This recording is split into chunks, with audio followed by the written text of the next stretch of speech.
자, 오늘은 이제 예수님의 명령 13번째입니다. 13번째 명령. 은밀하게 의를 행하라. 은밀하게 의를 행하라. 그러니까 은밀하게 구제하고 은밀하게 기도하고 은밀하게 금식하라. 은밀함이라는 오늘 핵심 이 단어 은밀하게 우리가 선행을 하는데 의를 행할 때 은밀하게 행할 것을 말씀을 합니다. 자, 여러분들 우리 비밀이 있습니다. 비밀. 그렇죠. 여러분들 비밀이 있는데 비밀을 다른 사람한테 말해야 안 해요. 말을 안 해야 되는데 막 하잖아요. 그렇죠? 자, 비밀. 자, 비밀을 공유한다는 거. 여러분 비밀을 공유한다는 것은 상대방에 대해서 자, 뭔가 친밀함이 있어요, 없어요? 친밀함이 있는 것이죠. 그렇죠? 비밀이 있다라는 것은 친밀함의 어떤 특별한 감정, 또 어떤 또 특별한 관계, 자 이거를 갖게 만드는 것이 뭐라고요? 비밀이라는 것입니다. 비밀. 그러니까 비밀은 사람들의 마음을 하나로 이제 묶어주는 거예요. 그래 비밀이야, 비밀이야 이렇게 하면서 우리 이제 아주 친한 그 그룹에게만 비밀을 얘기하지 않습니까? 그래서 우리가 아주 친한, 아주 믿을만한, 아주 그런 친밀한 사람들한테만 비밀을 공유하는 것처럼, 자 우리가 하나님과 함께 공유할 수 있는 비밀이 있다는 것입니다. 그렇죠? 저와 여러분들이 하나님과만 공유하는 비밀이 있을 때 우리 하나님과 여러분들 더 친밀한 느낌을 갖습니까? 안 갖습니까? 갖잖아요. 그렇죠?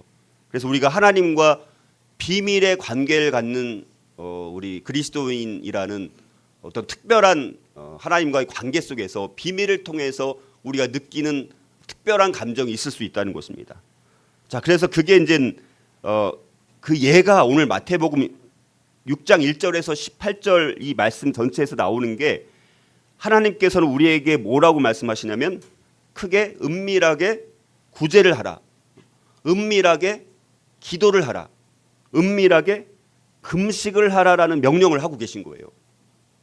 근데 이게 진짜 깊은 의미가 있는 게 우리가 정말 여기서 말씀하시는 의미를 깨닫고 은밀하게 구제하고 은밀하게 기도하고 은밀하게 금식하는 것을 통해서 다른 사람들이 여러분들 우리는 시험에 드는 경우가 종종 뭐가 있습니까? 사람들이 자기가 봉사한 거, 자기가 뭐 헌신한 거 알아주지 않을 때 시험 들어요, 안 들어요? 시험에 드는 거예요, 여러분들. 사람들이 인정해주지 않으니까 시험에 든다니까요. 그거는 시험 들 일이 아니라는 거예요, 여러분들. 진짜 우리가 신앙의 깊이를 더해갈 수만 있다면 오히려 사람들이 인정해주지 않고 알아주지 않았는데 근데 하나님은 나를 못 알아줘요. 알아주는 거예요. 사람들은 나한테 인정 안 해요. 근데 내가 몰래 해야지. 근데 다 드러내놓고 하면 다 알리면서 하는 거잖아요. 그래서 사람들이 안 알아주면 시험에 들잖아요. 그게 진짜 신앙이 아니라는 것입니다. 오히려 사람들이 모르는 것처럼이 아니라 아예 모르게 해야 되는데 근데 누구는 아신다는 거예요? 하나님은 아시는 거예요. 그럼 우리가 하나님과 뭘 갖고 있어요? 비밀의 관계가 있는 비밀에. 다른 사람들 아무도 모르는데 하나님과 우리만 갖고 있는 비밀이 있지 않습니까? 그 비밀을 갖고 있는 그 하나님과의 특별한 비밀만 갖고 있는 걸로 인한 하나님과의 관계. 그게 여러분들 우리의 신앙의 하나님과의 친밀한 관계 속에서 어떤 게 여러분들 더 친밀한 관계를 느끼게 할 수 있을 것 같아요. 그렇죠? 그러니까 이게 여러분들 가벼운 말씀이 아닙니다. 이 말씀만 제대로 의미한다면 교회에서 우리가 헌신하든 기도를 하든 뭐 금식을 하든 뭐 봉사를 하든 누가 알아주지 않아도 오히려 하나님만 알아주시는 것이 더 상급이 큰 거예요, 여러분. 이해되시나요? 아멘도 되시나요? 예. 자, 그래서 오늘 이 말씀 마태복음 6장 1절에서 18절에서 여기서 말씀하시는 것은 위선과 진실입니다. 진실과 위선. 어떤 게 진실이고 어떤 게 정직이고 어떤 게 위선이고 어떤 게 가짜인지 이거를 말씀해 주는 아주 중요한 말씀이라고 볼 수 있습니다. 자, 진실이라는 거 이거는 아주 곱고 정직하며 숨김이 없는 것이 진실입니다. 그래서 그 진실한 사람은 마음이 깨끗하고 하는 모든 일에 잘못된 의도가 없는 게 진실한 사람이죠. 자, 그러나 반대로 위선이라는 거, 위선은 뭡니까? 자기가 아닌 누구인 것 같은 채 하는 사람이 위선자라는 것입니다. 자, 진실을 설명하는 것으로는 깨끗하고 투명한 유리창, 흠이 없는 영국 찻잔은 흠이 없다고 합니다. 흠이 없는 영국 찻잔. 근데 위선을 설명하는 것으로는 겉은 아름답지만 안은 더럽고 부서진 집, 썩은 뼈로 꽉 찬 회칠한 무덤, 속이 더러운 찻잔, 못생긴 얼굴을 가리는 가면, 이런 게 위선이라는 것입니다. 자, 그래서 마태복음 6장 1절에서 18절에서 예수님은 천국 시민인 제자들이 어떻게 우리에게 맡겨주신 이 종교적인 의무, 이거를 어떻게 해야지 잘 수행하는지를 가르쳐주고 계십니다. 자, 그래서 우리가 이런 종교적인 의무를 수행할 때 유일한 동기는 공개적인 칭찬을 기대하는 것 없이도 그냥 순전히 타인과 하나님에 대한 섬김이어야 한다는 것입니다. 자꾸 공개적인 칭찬을 받기를 원하는 마음, 그런 기대감을 아예 하지 말고 그냥 순전히 다른 사람들 혹은 하나님에 대한 그냥 그 섬김 그 자체, 이게 우리의 의무가 되어야 된다는 것입니다. 자, 그러면 여러분들 은밀함, 오늘 이 은밀함의 의미가 뭔지를 알아야 됩니다. 자, 은밀함은 우리가 사람들의 칭찬을 받기 위해서 선한 일을 해서는 안 되는 것을 나타내는 것이 은밀함입니다. 우리의 동기는 오직 하나님 보시기에만 선한 일을 하는 것이어야 한다는 것입니다.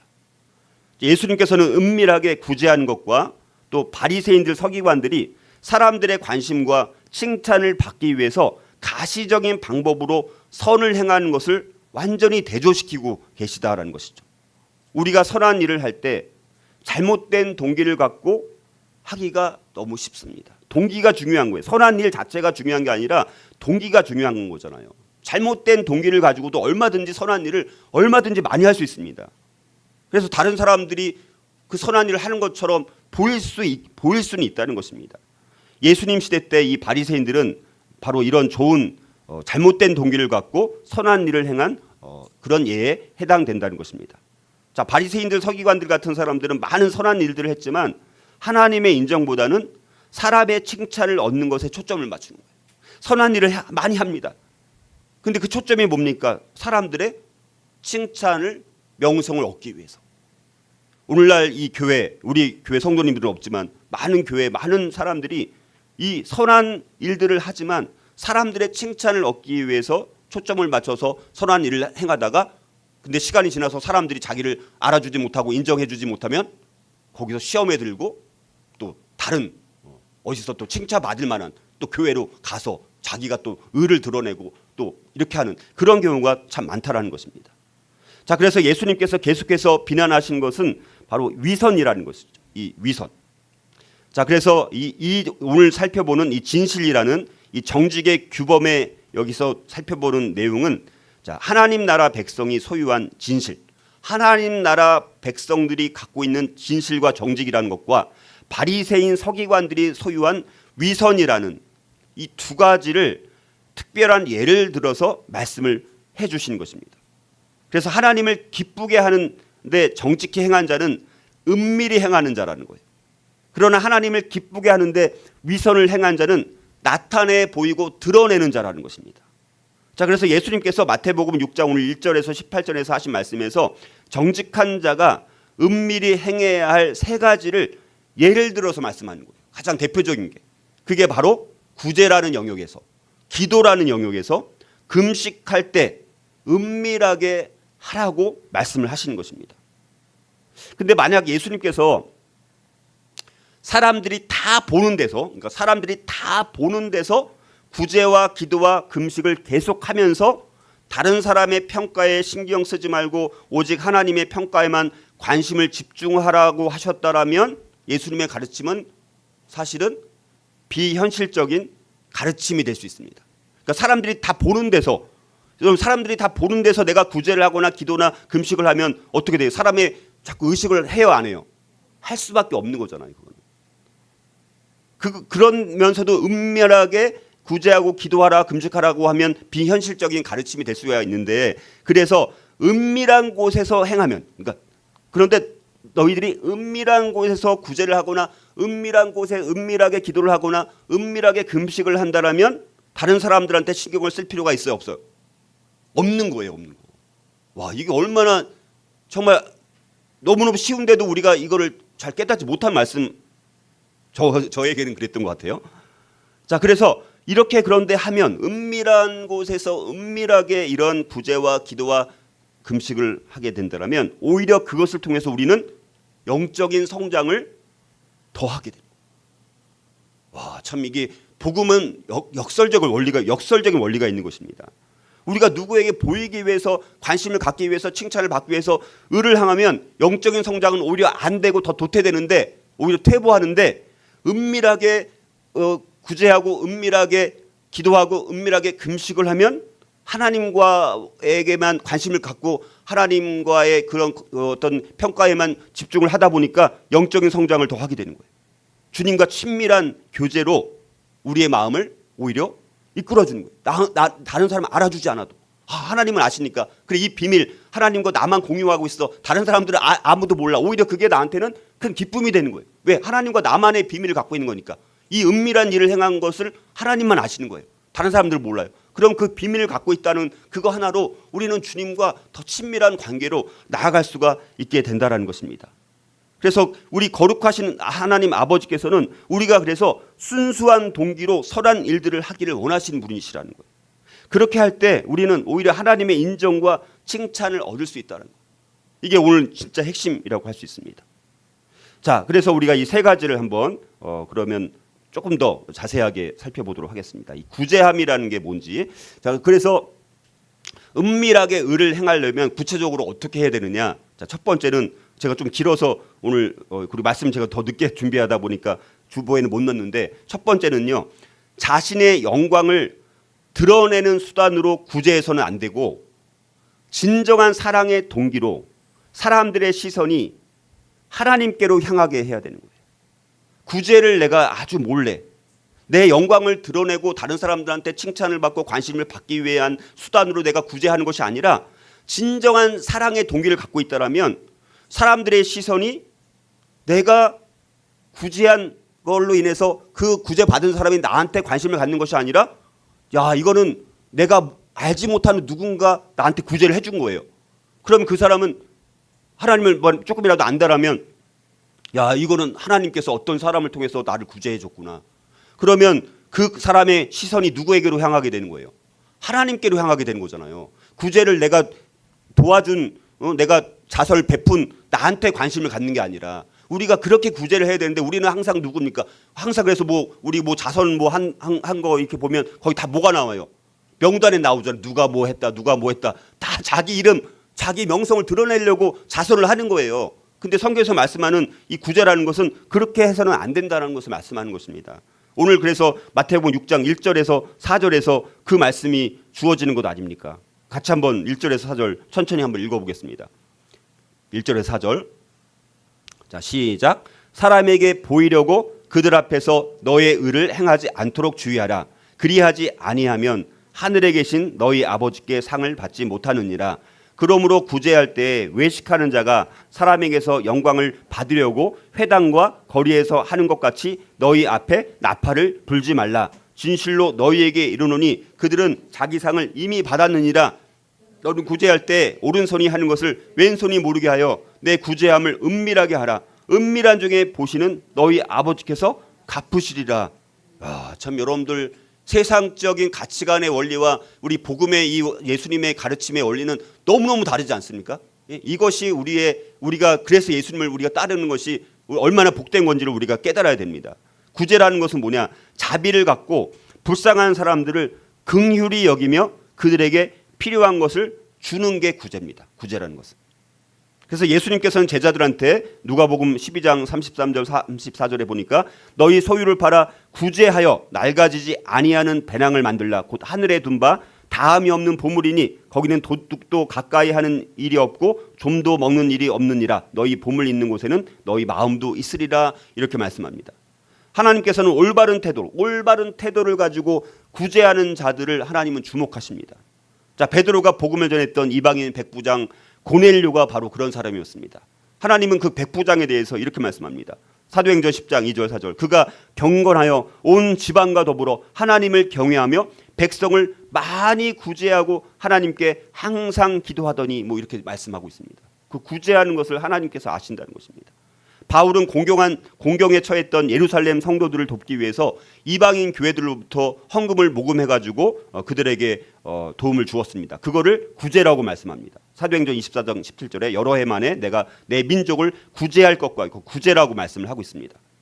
자, 그래서 진정한 사랑의 동기가 되지 않는 구제는 헛되다라는 것입니다. 내가 누구에게 내 이름을 드러내기 위해서, 뭐 나를 뭐 자랑하기 위해서 그렇게 하는 것은 헛된 구제라는 것입니다. 그래서 우리가 구제할 때는 항상 사람들의 시선이 우리가 아닌 하나님께로 향하게 할 때 그게 진짜 구제가 될 수 있다는 것입니다. 자, 그러면 우리 그리스도인들은 구제를 하되 자신의 영광을 드러내는 수단으로 구제해서는 안 된다라는 것입니다. 따라서 우리 그리스도인들의 구제는 은밀하게 행해져야 돼요. 은밀하게 구제하는 것은 오히려 하나님께서 그거를 보시고 그분이 우리가 준 것 이상으로 보상을 해 주신다라는 것을 우리가 깨닫는 것이 중요합니다. 오늘의 은밀한 구제는 내일의 영원한 보물을 낳는다라고 말씀을 하고 있습니다. 자, 그래서 은밀하게 우리가 의를 행하려면 첫 번째로 우리가 내 자신의 영광을 드러내는 수단으로 구제해서는 안 되고요. 진정한 사랑의 동기로 사람들의 시선이 하나님께로 향하게 하는 참된 구제를 저와 여러분들 우리 교회 공동체가 할 수 있기를 주님의 이름으로 축복합니다. 자, 두 번째로 은밀하게 의를 행하려면 또 구체적으로 어떻게 해야 되느냐? 자, 공개적인 기도에서 발생할 수 있는 장애물이라든가 사람의 칭찬을 받으려는 욕구 같은 것을 제거하기 위해서 은밀한 기도를 통해서 우리의 시선을 사람이 아니라 하나님께로 향해야 합니다. 자, 은밀한 기도를 통해서 우리의 시선을 자꾸 사람이 아니라 하나님께로 향해야 된다는 것입니다. 자, 기도는 기도하는 사람과 하나님과의 은밀한 대화가 기도죠. 그렇죠? 기도라는 것은 누구와 대화하는 거예요? 하나님과 대화하는 거잖아요. 그렇죠? 자, 그래서 따라서 기도는 가식 없고 순수한 마음으로 하나님과 대화를 해야 한다는 것입니다. 자, 그래서 주님이 가르쳐 주신 기도, 주기도문이 그래서 여기 나오는 거예요. 이 주기도문. 그래서 우리가 보통 이제 모범 기도문이라고 하죠. 사실 이거는 주님께서 가르쳐 주신 모범 기도. 그러니까 이걸 똑같이 뭐 하라는 물론 의미도 있어서 우리가 주기도문을 하기도 하지만 그러나 이것은 기도를 할 때 이런 모범, 예수님께서 모범을 보여주신 거. 이렇게 기도하라. 그러니까 기도를 할 때 어떻게 해야 되니? 표준 기도문, 모범 기도문. 우리가 그렇게 혹은 뭐 천국의 기도 뭐 이렇게 말하기도 하는 거예요. 자, 그래서 하나님의 뜻을 행하기 원하는 신앙인들에게 어떻게 기도해야 되는지 가르쳐 주기 위해서 주신 기도가 바로 주기도문이라는 것입니다. 자, 그래서 이 기도를 어떻게 해야 되는지 오늘 마태복음 6장 6절에서 명확하게 말씀하시는데 6절 한번 같이 읽어보겠습니다. 다시 시작. 너는 기도할 때 내 골방에 들어가 문을 닫고 은밀한 중에 계신 내 아버지께 기도하라. 은밀한 중에 보시는 내 아버지께서 갚으시리라. 여기 말씀하고 있습니다. 자, 그런데 또 이걸 또 오해해가지고 모든 기도는 다 은밀히 해야 된다. 이걸 또 말하는 것은 아닙니다. 그럼 우리가 뭐 금요 기도회 때 우리가 막 통성으로 다 기도해야 안 해요. 막 기도하잖아요. 그러니까 여기서 말하는 거를 잘 우리가 이해해야 됩니다. 만약 모든 기도가 골방에서 은밀하게 이루어져야 한다면 우리 다니엘 같은 경우, 그렇죠? 우리 기도에 정말 엄청난 용사 다니엘은 창문을 열고 오히려 창문을 열고 기도했어요. 그거는 그러면 다니엘의 기도는 비성경적인 기도네? 우리가 이렇게 생각하면 안 된다는 것입니다. 다니엘서 6장 10절에 다니엘이 이 조서에 왕의 도장이 찍힌 것을 알고도 자기 집에 돌아가서는 윗방에 올라가 예루살렘으로 향한 창문을 열고 전에 하던 대로 하루 3번씩 무릎을 꿇고 기도하며 그의 하나님께 감사하였더라. 이렇게 말씀합니다. 다니엘의 기도는 하나님을 경배하는 것뿐만 아니라 자기의 궁극적인 충성이 누구에게 있다는 거예요? 바사 왕에게 있는 것이 아니라 누구에게 있다는 것입니까? 왕 중의 왕이신 여호와께 있다는 것을 공개적으로 선포하는 그런 의미가 있는 것입니다. 그러니까 우리가 기도를 한다는 것은 때에 따라서 상황에 따라서 다른 형식으로 기도를 할 수가 있다는 것입니다. 중요한 것은 뭡니까? 바울이 말하는 것은 고린도전서 14장 15절 16절에 보면 이렇게 말씀합니다. 내가 영으로 기도하고 또 마음으로 기도하며 내가 영으로 찬송하고 또 마음으로 찬송하리라. 이렇게 말씀하고 있습니다. 그렇지 아니하면 내가 영으로 축복할 때 알지 못하는 처지에 있는 자가 내가 무슨 말을 하는지 알지 못하고 내 감사에 어찌 아멘하리요 이렇게 말씀하고 계십니다. 자, 이 은밀하게 의를 행하라는 명령에서 은밀한 기도의 목적은 뭐냐? 여기서 은밀한 기도의 목적. 물론 우리가 통성기도도 하고 합심기도도 하고 뭐 공개적으로 기도도 해야 되는데 은밀한 기도의 목적은 뭐냐면 공개적인 기도에서 발생할 수 있는 장애물을 제거하라는 것입니다. 우리가 공개적인 기도를 하다 보면 자꾸 사람을 의식을 해요, 안 해요? 할 수밖에 없는 거예요. 내가 옆에 뭐 새벽기도 할 때라든가 뭐 누가 할 때 옆에 있으면 아무래도 신경이 쓰이잖아요, 그렇죠? 그러니까 공개적인 기도에서 발생할 수 있는 장애물들을 제거하라는 거. 아니면 사람의 칭찬을 받으려는 욕구를 불러일으키는 동기들을 제거하라는 것입니다. 자꾸 사람이 있으면 의식을 하게 되어지고 그럼 내가 뭔가 좀 진짜 그냥 정말 영으로 하면 기도하는 것이 아니라 자꾸 사람들 의식하고 아니면 사람들 의식하다 보면 소리가 들릴까 봐 또 내가 또 조심해서 그냥 내가 자기 생각이 또 자꾸 반영돼서 기도가 되어지고 그런 경우가 있다라는 것입니다. 자, 그래서 우리가 은밀하게 우리가 기도하는 것이 중요한 것은 지금 말씀드린 게 때로는 통성으로 기도할 때도 있습니다. 아니면 우리가 정말 같이 그래서 뭐 금요일 날 기도할 때는 그래서 우리가 이런 음악이 또 필요한 이유는 옆에 있는 사람들 기도에 신경 쓰지 말고 자기 기도에 집중하게 하기 위해서 우리가 이렇게 음악을 같이 곁들여서 하는 이유는 그런 이유도 하나가 있다라고 볼 수 있습니다. 자, 그래서 우리가 은밀하게 간절히 기도하면 중요한 것은 뭐냐면 우리가 은밀하게 막 간절히 정말 기도하면 우리 주님께서 우리에게 상처를 준 사람, 우리가 상처를 준 사람 아니면 우리가 용서하지 못한 사람들 이걸 떠올려 주게 하는 거예요. 그래서 마태복음 오늘 6장 14절 15절에 보면 너희가 사람의 잘못을 용서하면 너희 하늘 아버지께서도 너희 잘못을 용서하려니와 너희가 사람의 잘못을 용서하지 아니하면 너희 아버지께서도 너희 잘못을 용서하지 아니하시리라 이렇게 말씀하고 있습니다. 그래서 여러분 우리가 기도를 통해서 은밀하게 막 우리가 간절히 기도하다 보면 내가 상처를 준 사람 아니면 내가 용서하지 못한 사람들 떠올려주게 하는 거예요. 그래서 그거는 그 사람을 용서하라는 사인인 거예요. 그래서 그 기도 가운데 그걸 깨달아서 그 사람을 이제 용서하게 되면 이제는 주님의 오히려 복을 받게 된다. 그리고 나중에는 그게 또 알게 돼요. 신기한 것은 내가 용서하잖아요. 그럼 그 사람도 어떻게 깨닫게 된다라는 것입니다. 그게 우리가 이 은밀하게 기도하는 것이 중요한 이유를 우리가 이것을 통해서 알 수가 있고 그래서 우리가 마음이 흐트러지지 않게 하기 위해서 오로지 내가 주님께만 집중하기 위해서 내가 마음이 막 왔다 갔다 하지 않게 하기 위해서 마음의 혼란을 가져다 주지 않기 위해서 내가 이런 환경을 좀 때로는 좀 바꾸고 이런 여러 가지 복잡하고 혼란스럽고 자꾸 신경 쓰게 만드는 그런 장애물들을 제거하기 위해서 은밀하게 골방에서 기도하라는 그런 말씀입니다. 그래서 뭐든지 항상 골방에서만 기도하라는 그런 의미는 아니라 우리가 때로는 은밀하게 이렇게 골방에 가서 하나님과 정말 직접 아주 친밀하게 더 깊이 있는 기도를 하기 위해서 또 다른 사람이 있으면 신경 쓸 수 있으니까 정말 혼자만의 시간을 가지면서 우리가 기도하는 그런 의미를 통해서 우리의 그 은밀한 기도가 그래서 우리의 시선을 누구한테로 더 향하게 만드는 것입니까? 그래서 사람이 아니라 하나님께로만 향하게 할 수 있기 때문에 은밀한 기도가 우리가 필요하다라는 거예요. 그렇다고 항상 은밀하게만 기도하라는 그런 의미는 아니라 우리가 은밀한 기도가 상당히 필요하다. 우리는 근데 그런 시간 자체가 많이 없을 수 있으니까 은밀하게 기도하는 것의 중요성을 다시 한번 말씀해주고 또 우리가 기도할 때 하나님께로만 향하지 못하게 만드는 장애물들이 있다면 그런 것들을 환경을 좀 제거를 해서 오로지 하나님께로만 집중해서 기도할 수 있는 환경을 만들라 그런 의미가 이 안에 담겨져 있다라고 볼 수 있습니다. 자, 또 은밀하게 의를 행하려면 구체적으로 또 세 번째로 어떻게 해야 될까? 은밀한 금식을 완벽하게 유지하거나 금식 자체로서의 금식이 아니라 금식을 하는 동기와 목적이 분명해야 됩니다. 금식을 하는 것은요 동기와 목적이 분명해야 돼요. 근데 우리가 자꾸 이 동기와 목적보다는 자꾸 이제 금식을 하다 보면 사실은 어떻게 돼요? 금식이 쉬워요, 어려워요? 금식이 쉬운 게 아닙니다. 음식을 내가 다 단절하고 은밀하게 금식을 계속해서 유지하는 것은 쉬운 일이 아닙니다. 자, 그래서 오늘 여기서 명령에서 강조하는 것은 은밀한 금식을 그냥 완벽하게 유지하는 그 자체가 아니라 금식을 하는 동기가 중요하다는 거예요. 그래서 마태복음 6장 16절 18절 다시 한번 우리 읽어보겠습니다. 우리가 의미를 깨달으면서 16절에서 18절 자 시작. 금식할 때 너희는 외식하는 자들과 같이 슬픈 기색을 보이지 말라.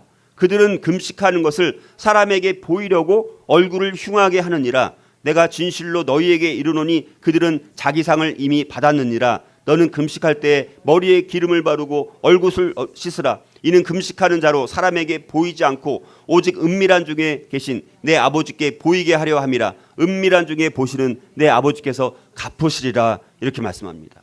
그러니까 금식 자체로는 의미가 없다라는 거예요. 근데 우리가 자꾸 잘못하다 보면 그냥 금식 자체가 돼버리는 거예요. 그리고 막 너무 힘들잖아요. 그러니까 힘들다 보니까 원래 금식을 하려고 했던 그 목적을 이루지 못하고 다른 것에 시간을 빼앗길 수가 있다는 것입니다. 그래서 금식은 그 목적이 분명할 때 의의를 가질 수가 있다는 것입니다. 금식은 그래서 원래는 개인적으로도 하지만 그룹으로도 때로는 굉장히 많은 사람들이 함께 하는 경우가 있습니다. 안디옥 교회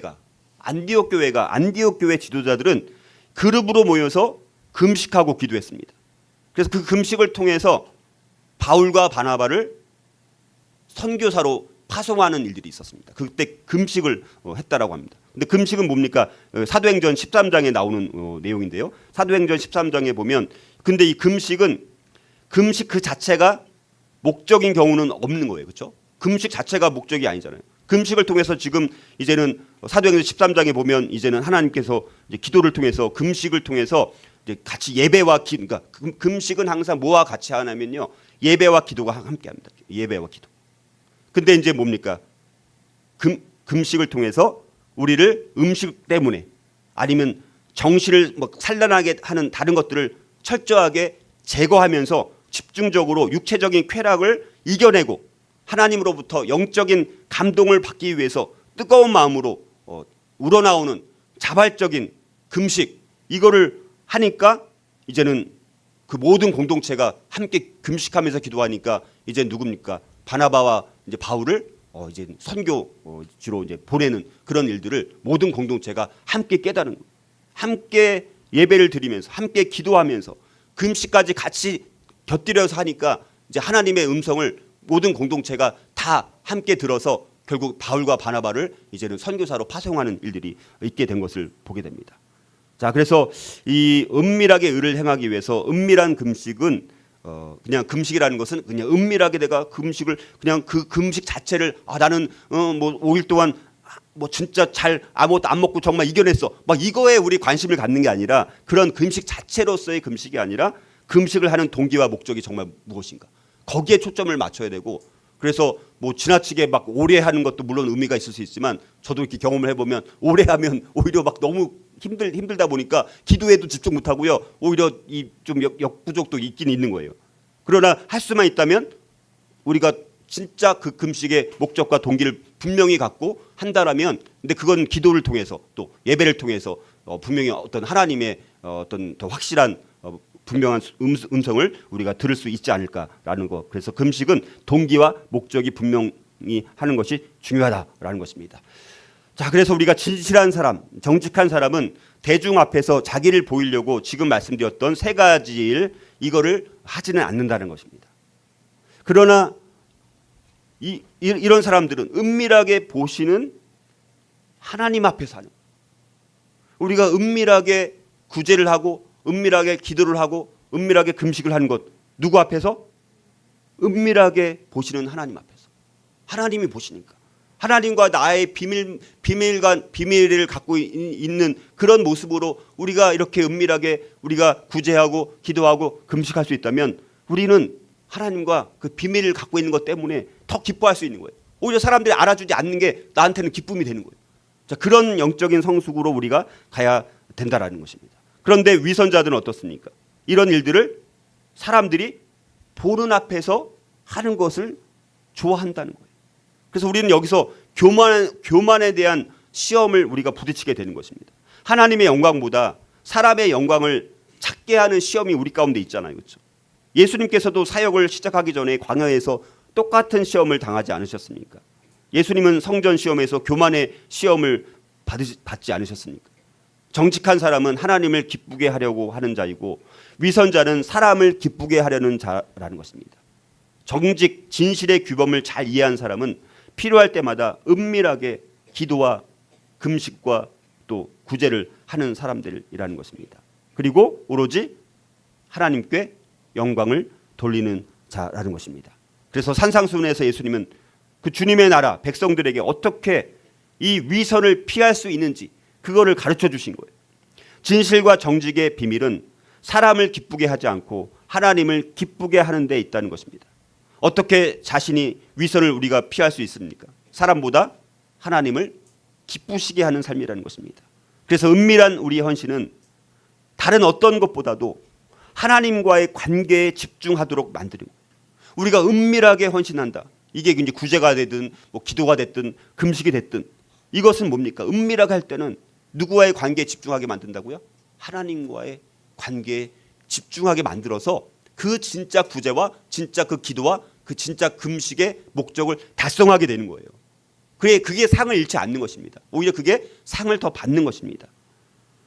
자, 그래서 우리가 하는 선행의 모든 핵심은 하나님이 영광을 받느냐, 누가 영광을 받느냐, 내가 영광을 받느냐. 하나님이 영광을 받는 것이 우리 선행의 핵심입니다. 근데 내가 선행을 하면서도 내가 자꾸 영광을 받으려고 한다. 그건 상급이 없어요. 자, 그래서 우리가 이런 이제 선행을 우리가 하나님을 기쁘시게 하는 목적으로 했으면 좋겠고요. 자, 그런데 우리가 이제 이런 우리 구약에 이 선을 행하는 게 어떤 건지를 보여준 예가 에스더와 모르드게, 특별히 에스더. 이 에스더에 나오는 에스더 여러분 아시죠? 그래서 뭐 이건 다 내용을 설명드릴 수는 없어요. 근데 에스더와 모르드게가 아하수에로 왕한테 중요한 방식으로 섬겼는데 이 세 가지로 섬겼습니다. 그래서 그 민족이 유대 민족이 바사에서 다 몰살 당할 뻔했잖아요, 그렇죠?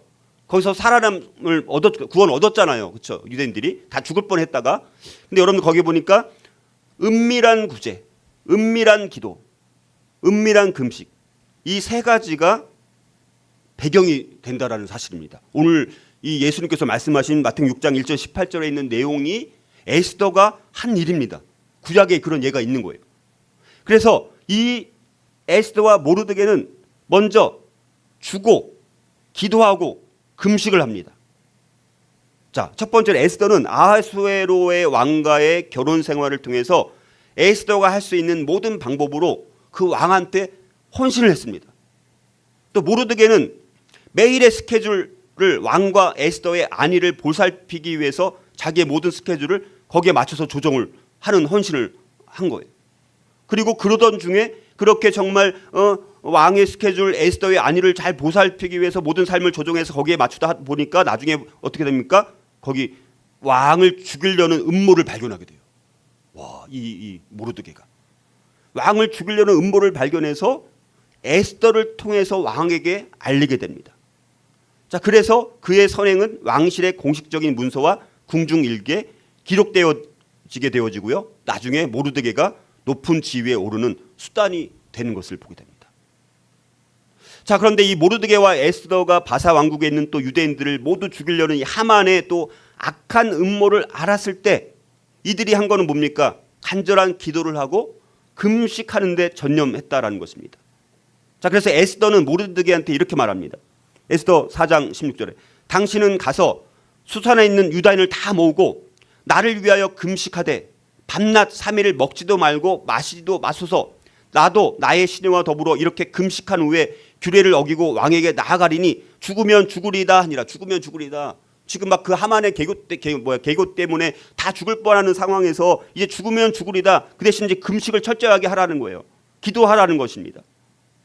왕을 지키고 섬기려는 이 모르드게와 에스더의 헌신은 그래서 나중에 유대인을 대표한 에스더의 간청이 왕에게 드려지는 것을 가능케 했던 이 세 가지 일을 에스더가 그리고 모르드게가 했다라는 놀라운 사실을 우리가 여기서 발견하게 된다는 것입니다.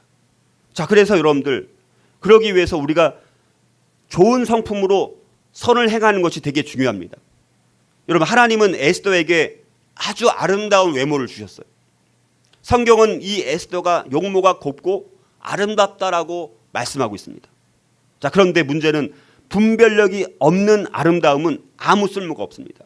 여러분들, 그래서 여러분들 우리 세상적인 미는 그냥 외적으로 아름답게만 보이려고 치장하고 분장하고 뭐하고 다 하잖아요. 근데 분별력이 없는 아름다움은 아무 쓸모가 없다. 잠언서 11장 22절에 아름다운 여인이 삼가지 아니하는 것은 마치 돼지 코에 금고리 같으니라, 이렇게 말씀하고 있습니다. 에스더는 그래서 이 분별력을 갖고 있었습니다. 그래서 다른 어떤 여인들보다도 더 두드러지게 좋은 성품들을 많이 갖고 있었습니다. 그래서 아하수에로 왕의 사랑을 받을 수가 있었다는 것입니다. 그냥 얼굴만 예뻐서 아하수에로 왕의 사랑을 받은 게 아닙니다. 에스더는 어렸을 때 부모님이 돌아가셔가지고 부모 없이 자랐어요. 대신에 이 모르드게가 이 에스더를 양육했습니다. 근데 에스더는 그 모르드게한테 아주 순종하고 결혼 후에도 그렇게 순종했던 것을 보게 됩니다. 그리고 순종과 분별력과 좋은 자질을 다 갖고 있었는데 또 에스더는 왕 앞에 나아갈 때 또 자족함의 성품을 또 갖고 있었어요. 자족함. 자기가 원하는 것은 무엇이든지 요구할 수 있었지만 에스더 2장 15절 보면 에스더가 차례대로 왕에게 나아갈 때 궁녀를 주관하는 내시 헤게가 정한 것 외에는 다른 것을 구하지 아니하였으나 모든 보는 자에게 사랑을 받더라. 자족함의 성품을 갖고 있다 보니까 많은 사람들한테 사랑을 받고 그 아하수의 왕에게도 사랑을 받았다라는 것입니다. 또 에스더는 왕을 암살하려는 음모를 알았을 때 그 일에 관해서 모르드게의 이름으로 왕에게 아뢰므로 모르드게에 대한 존경을 또 나타내고 있습니다. 에스더 2장 20절 모르드게가 알고 왕후 에스더에게 알리니 에스더가 모르드게의 이름으로 왕에게 아뢰니라, 이렇게 말씀하고 있습니다. 여러분들, 이 에스더와 이 모르드게는 그들의 삶과 성품과 선한 행위들로 인해서 왕의 총애를 받게 된 것입니다. 그 결과 아하수에로 왕은 위기 가운데 있었던 유대인들을 돕고 보호하게 되었는데 그것은 배경이 뭡니까? 이 에스더와 모르드게가 이전에 그들의 정말 좋은 삶과 성품과 좋은 자질들을 갖고 있다 보니까 그게 없었다면 아하수에로 왕이 하만의 괴계를 알게 됐을 때 하만의 말을 듣지 않았을까요, 여러분들? 그래서 이 에스더와 모르드게의 의로운 행위를 통해서 하나님께서 놀라운 역사하심을 통해서 이제 이 유대인들을 몰살당할 뻔했던 그 유대인들을 구출해 주시고 온 나라가 오히려 유대인들과 그들이 섬기는 여호와를 영화롭게 하는 일들까지 발생하게 됩니다. 에스더 10장 3절에 유다인 모르드게가 아하수에로 왕의 다음이 되고 유다인 중에 크게 존경받고 그의 허다한 형제에게 사랑을 받고 그의 백성의 이익을 도모하며 그의 모든 종족을 안위하였더라, 이렇게 말씀을 하고 있습니다. 자, 오늘 그래서 에스더와 모르드게가 오늘 예수님께서 말씀하신 우리가 은밀하게 우리가 구제하고 은밀하게 우리가 기도하고 은밀하게 금식하게 한다라는 것을 구체적인 사례로 보여주는 사례여서 제가 한번 말씀을 드렸고요. 그래서 오늘 이 말씀이 우리 가운데 실천될 수 있기를 주님의 이름으로 축복합니다. 함께 우리가 다짐하며 우리 구제와 기도와 금식에 은밀하게 행하는 것에 대한 다짐을 한번 제가 말씀드릴 테니까 아멘으로 여러분들이 고백을 해주시면 감사하겠습니다. 나는 선을 행할 때 사람들의 칭찬을 바라지 않겠습니다. 나는 구제할 때 이름을 밝히지 않고 익명으로 하겠습니다. 나는 하나님과 개인적인 시간을 가지는데 방해가 되는 요소들을 제거하겠습니다. 나는 경건의 시간에 하나님께서 나에게 주시는 말씀에 순종하겠습니다. 나는 은밀하게 금식하는 기간을 유지하기 위해서 애쓰겠습니다. 나는 분별력과 자족함의 성품으로 나의 권위자들을 섬기기 위해서 창의적인 방법들을 구하겠습니다. 나는 하나님께 모든 영광을 돌리기 위해서 선한 일들을 하겠습니다. 이 다짐이 저와 여러분들의 다짐이 될 수 있기를 주님의 이름으로 축복합니다.